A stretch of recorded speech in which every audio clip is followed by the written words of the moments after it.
Psychedelics. They are controversial, but effective.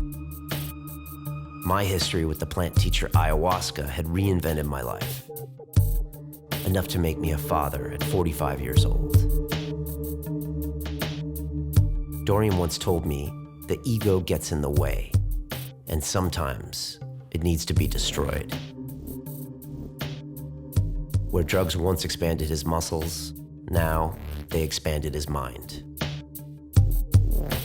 Typical of Dorian, he went to the extreme with the most powerful psychedelic, DMT. What do you take away from those DMT experiences? It's tremendous amount of information that you get in, and it was like the higher me talking to me and telling me like the biggest problem we have here really on this planet, on this plane, is the ego, you know? The ego gets in the way of everything, and the ego is not really you, you know? The ego is just a construct we've formed in this, yeah. Was ego what built your whole career? Probably. Okay. I mean, initially, why would you want to be the best in the world at something, you know? I guess it must be your ego.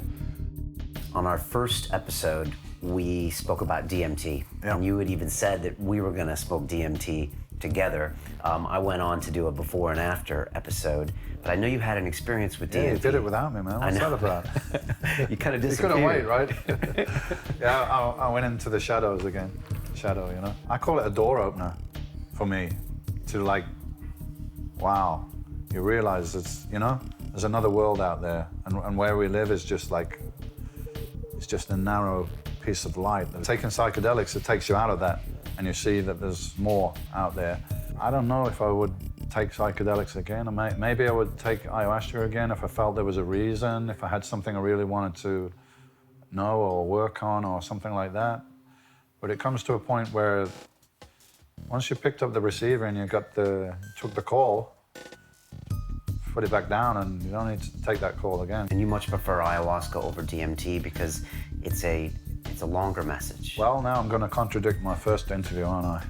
I gotta be honest, it was like something I would never do again. So I just met my future wife and I said, look, I'm gonna take this stuff now. And she said, oh, I'll look after you.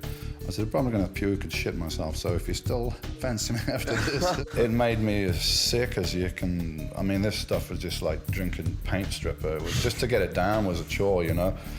But as far as like revelations and hearing things and seeing things, I didn't get too much. I was quite disappointed, to be honest. Now I look back, I did hear something. Now I recall. Not what I wanted to hear, not what I wanted to see, because I didn't really see anything much. But I got a repetitive message in my brain: stop poisoning yourself. Because I was, you know, drinking, doing the party drugs sometimes, all this kind of stuff. So, I was poisoning myself. And the ayahuasca gives you what you need. And at that point, that's all I needed to know and hear. Forget about seeing your spirit animals, mate, and all that stuff, and great revelations of what life's all about. Stop poisoning yourself. That's my advice to you right now.